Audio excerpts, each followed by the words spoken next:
নমস্কার বন্ধুরা, বাংলা গল্পের সোনাঝুরিতে সকলকে স্বাগত। এ হচ্ছে ভিন্ন স্বাদের গল্প শোনার আসল মজা। বন্ধুরা, আজ আমরা হুমায়ুন আহমেদের সুন্দর একটি গল্প শুনব। গল্পের নাম রূপা। ভাই, আপনি কি একটা ইন্টারেস্টিং গল্প শুনতে চান? আমি ভদ্রলোকের দিকে অবাক হয়ে তাকালাম। কিছুক্ষণ আগে তার সঙ্গে আলাপ হয়েছে, তাও এমন কোনো আলাপ না। আমি ট্রেনের জন্য অপেক্ষা করছি কিনা তা জানতে চাইলেন। আমি বললাম হ্যাঁ, এবং ভদ্রতা করে জানতে চাইলাম আপনি কোথায় যাচ্ছেন। ভদ্রলোক হাসি মুখে বললেন, আমি কোথাও যাচ্ছি না, আমার স্ত্রীকে রিসিভ করতে এসেছি। ও চিটাগাং থেকে আসছে। ট্রেন 2 ঘন্টা লেট, ফিরে যেতে ইচ্ছে করছে না। বাড়িতে যাব, আবার আসবো, তার চেয়ে ভাবলাম অপেক্ষা করি। তার সঙ্গে এইটুকুই আমার আলাপ। এই আলাপের সূত্র ধরেই কেউ যখন বলে, ভাই আপনি কি একটা ইন্টারেস্টিং গল্প শুনতে চান, তখন খানিকটা হলেও অবাক হতে হয়। অপরিচিত লোকের কাছ থেকে গল্প শোনার আগ্রহ আমার কম। তাছাড়া আমি দীর্ঘদিনের অভিজ্ঞতায় লক্ষ্য করেছি, ইন্টারেস্টিং গল্প বলে যে গল্পগুলো শুরু হয় সেগুলো কখনোই ইন্টারেস্টিং হয় না।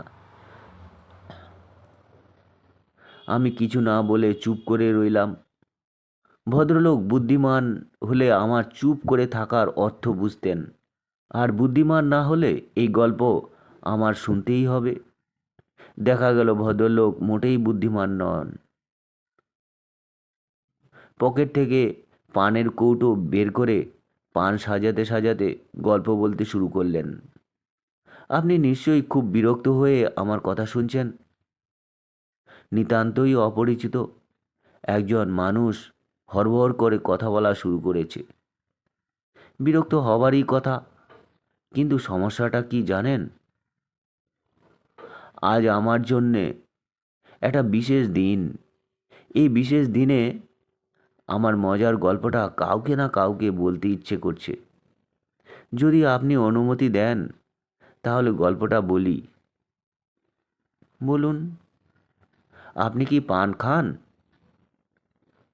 আগে না।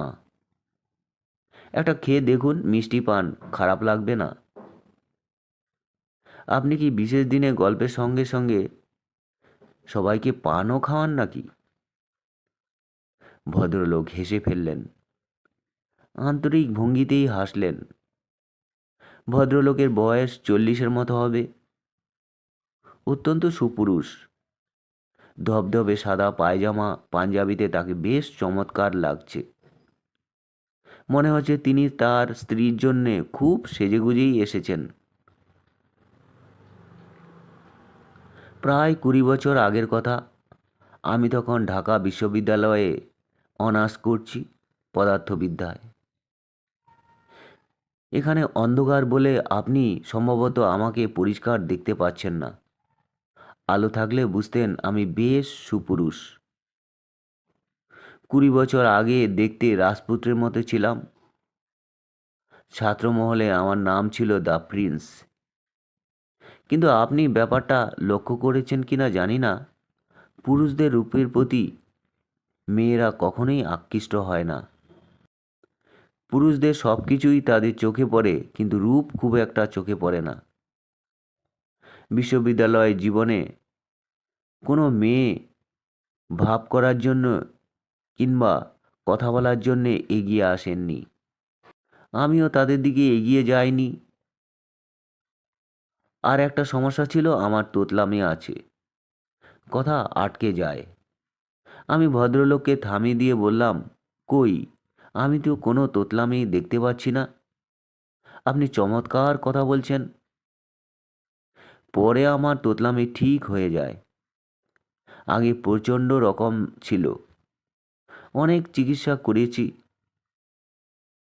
মার্বেল মুখে নিয়ে কথা বলা থেকে শুরু করে হোমিওপ্যাথি, পীর সাহেবের তাবিজ, কিছুই বাদ দিইনি। যাই হোক, গল্পে ফিরে যাই। আমার সাবসিডিয়ারি ছিল ম্যাথ এবং কেমিস্ট্রি। কেমিস্ট্রি সাবসিডিয়ারিতে প্রথম দিন ক্লাসে ঢুকেই একটি মেয়ের উপর আমার চোখ পড়ে। আমার প্রায় দম বন্ধ হয়ে যাবার মতো অবস্থা হলো। কি মিষ্টি চেহারা, দীর্ঘ পল্লব, ছায়াময় চোখ। সেই চোখ সব সময় হাসছে। ভাইজান, আপনি কি কখনো প্রেমে পড়েছেন? আগে না। প্রেমে না পড়লে আমার সেই সময়কার মানসিকতা আপনাকে বোঝাতে পারবো না। আমি প্রথম দিন মেয়েটিকে দেখেই পুরোপুরি অসুস্থ হয়ে পড়লাম। সারা রাত ঘুম হলো না। প্রচণ্ড জল পিপাসায় একটু পরপর গলা শুকিয়ে যাচ্ছিল। জল খাই আর মহসিন হলের বারান্দায় হাঁটাহাঁটি করি। সপ্তাহে আমাদের দুটো মাত্র সাবসিডিয়ারি ক্লাস। রাগে দুঃখে আমার কাঁদতে ইচ্ছে করছিল। প্রতিদিন একটা কেমিস্ট্রি সাবসিডিয়ারি ক্লাস থাকলে কি ক্ষতি হতো? সপ্তাহে দুটো ক্লাস মানে 50 মিনিট করে 100 মিনিট। এই 100 মিনিট চোখের পলকে শেষ হয়ে যায়। তাছাড়া মেয়েটা খুব ক্লাস ফাঁকি দেয়। এমনও হয়েছে যে পরপর দুটো সপ্তাহ কোনো ক্লাসই করলো না। সে যে কি ভয়াবহ কষ্ট আপনি বুঝবেন না, কারণ আপনি কখনো প্রেমে পড়েননি। মেয়েটার নাম তো বললেন না, তার নাম কি? তার নাম রূপা। সেই সময় আমি অবশ্য তার নাম জানতাম না। নাম কেন, কিছুই জানতাম না। কোন ডিপার্টমেন্টের ছাত্রী তাও জানতাম না। শুধু জানতাম তার সাবসিডিয়ারিতে কেমিস্ট্রি আছে এবং সে কালো রঙের একটা মরিস মাইনর গাড়িতে করে আসে। গাড়ির নাম্বার V8781। আপনি তার সম্পর্কে কোনো রকম খোঁজ খবর নেননি? না, খোঁজ নেইনি। কারণ আমার সবসময় ভয় হতো খোঁজ নিতে গেলেই হয়তো জানতে পারবো মেয়েটির হয়তো বিবাহিত বা কারো সাথে এনগেজ। একদিন একটা ঘটনা বললেই আপনি আপনার মনের অবস্থা বুঝতে পারবেন। একদিন মেয়েটাকে দেখলাম একটা ছেলের সাথে কথা বলছে। আমার সমস্ত শরীর কাঁপতে লাগলো। মনে হলো আমি অজ্ঞান হয়ে পড়ে যাব। সব ক্লাস বাদ দিয়ে চলে এলাম এবং কিছুক্ষণের মধ্যে শরীর কাঁপিয়ে আমার জ্বর এসে গেল। আশ্চর্য তো, আশ্চর্য তো বটেই। পুরো 2 বছর এভাবেই কাটলো। পড়াশোনার মাথায় উঠল। তারপর একদিন অসীম সাহসের কাজ করে ফেললাম। মরিস মাইনর গাড়ির ড্রাইভার থেকে বাড়ির ঠিকানাটা জেনে নিলাম। তারপর মেয়েটিকে একটি চিঠি লিখলাম। কি লিখেছিলাম আমার মনে নেই।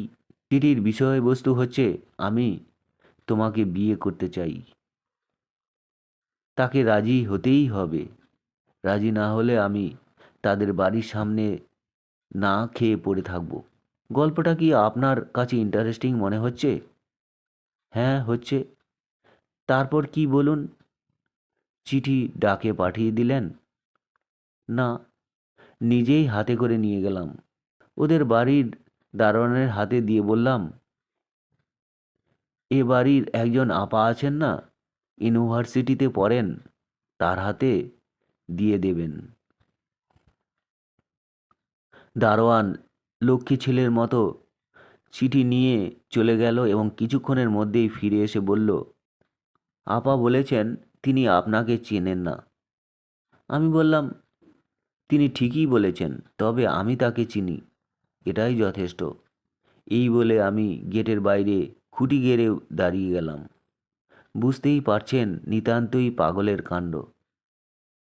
সেই সময় মাথা আসলেই বেঠিক ছিল। লজিক নষ্ট হয়ে গিয়েছিল। যাই হোক, সকাল 9টা থেকে বিকেল 4টে পর্যন্ত কোনো রকম ঘটনা ছাড়াই গেটের সামনে দাঁড়িয়ে রইলাম। লক্ষ্য করলাম দোতলার জানালা থেকে মাঝে মধ্যে কিছু কৌতূহলী লোক আমাকে দেখছে। বিকেল 4টে এক ভদ্রলোক বাড়ি থেকে বের হয়ে কঠিন গলায় বললেন, যথেষ্ট পাগলামি করা হয়েছে, এখন বাড়ি যাও। আমি তার চেয়েও কঠিন গলায় বললাম, যাব না। পুলিশে খবর দিচ্ছি, পুলিশ এসে তোমাকে নিয়ে যাবে। কোনো অসুবিধে নেই, খবর দিন। ইউ আর রাস্কেল, মাতলামি করার জায়গা পাও না? গালাগালি করছেন কেন? আমি তো আপনাকে গালি দিচ্ছি না।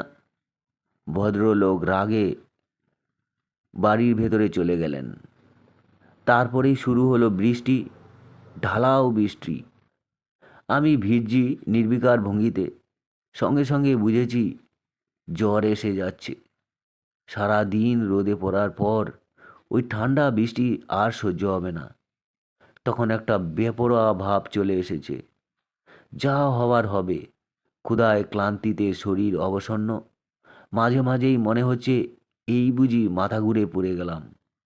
ইতিমধ্যে আমি আশেপাশের কৌতূহলী মানুষদের দৃষ্টি আকর্ষণ করতে সমর্থ হয়েছি। বেশ কয়েকজন আমাকে জিজ্ঞেস করছেন, কি হয়েছে, দাঁড়িয়ে দাঁড়িয়ে ভিজছেন কেন? আমি সবাইকে বলেছি, আমাকে নিয়ে মাথা ঘামাবেন না, আমি একজন পাগল মানুষ। মেয়েটির বাড়ি থেকেও এই ঘটনা কাউকে না কাউকে জানানো হয়েছে। 3টি গাড়ি তাদের বাড়ির ভিতরে এলো। আরোহীরা রাগী ভঙ্গিমায় আমার দিকে অনেকক্ষণ তাকিয়ে বাড়ির ভেতরে চলে গেলেন। রাত 9টা বাজলো। বৃষ্টি এক মুহূর্তের জন্য থামলো না। জ্বরে তখন আমার গা পুড়ে যাচ্ছে।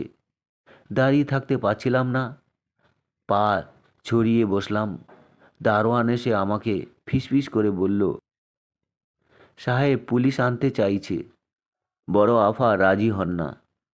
বড় আফা আপনার অবস্থা দেখে খুবই কাঁদছে।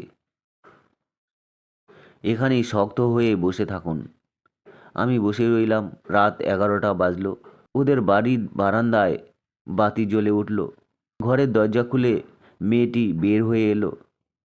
মেয়েটির পেছনে পেছনে ওদের বাড়ির সব কজন মানুষ। ওরা কেউ বারান্দা থেকে নামলো না। মেয়েটি একা এগিয়ে এলো, আমার সামনে এসে দাঁড়ালো এবং অসম্ভব কোমল গলায় বলল, কেন আপনি পাগলামি করছেন? আমি হতভম্ব হয়ে তাকিয়ে রইলাম, কারণ এই মেয়ে সেই মেয়ে নয়, অন্য একটি মেয়ে। আমি একে কোনোদিন দেখিনি। মরিস মাইনর গাড়ির ড্রাইভার আমাকে ভুল ঠিকানা দিয়েছে, হয়তো ইচ্ছা করেই দিয়েছে। মেয়েটি নরম গলায় বলল, আসুন, ভেতরে আসুন, টেবিলে খাবার দেওয়া হয়েছে, আসুন। বলতে চেষ্টা করলাম, কিছু মনে করবেন না, আমার ভুল হয়ে গেছে। আপনি সেই মেয়ে নন, আমি অন্য একজন। মেয়েটির মমতায় ডুবানো চোখের দিকে তাকিয়ে এই কথা বলা সম্ভব হলো না। এ মমতা নিয়ে কোনো নারী আমার দিকে তাকায়নি। জ্বরের ঘোরে আমি ঠিকমতো পা ফেলতে পারছিলাম না। মেয়েটি বলল, আপনার বোধহয় শরীর খারাপ। বাড়ির সবাই বারান্দায় দাঁড়িয়ে আমার দিকে কঠিন দৃষ্টিতে তাকিয়ে আছে। তাদের সবার কঠিন দৃষ্টি উপেক্ষা করে মেয়েটি হাত বাড়িয়ে দিল। যে গভীর ভালোবাসায় হাত বাড়ালো, ভালোবাসা উপেক্ষা করার ক্ষমতা ঈশ্বর কোনো মানুষকেই দেয়নি। আজ এত বছর পর তার হাত ধরেই আছি। মাঝে মাঝে এক ধরনের অস্থিরতা বোধ হয়। ভ্রান্তির এই গল্প আমার স্ত্রীকে বলতে ইচ্ছে করে, কিন্তু বলতে পারি না। আপনার মতো অপরিচিত একজন কাউকে খুঁজে বের করি, কারণ আমি জানি এই গল্প কোনো দিন আমার স্ত্রীর কানে পৌঁছবে না। আচ্ছা ভাই, উঠি, আমার ট্রেন এসে গেল। ভদ্রলোক উঠে দাঁড়ালেন। দূরে ট্রেনের আলো দেখা যাচ্ছে। রেল লাইনে ঘন ঘন শব্দ করছে। ট্রেন এসে গেল।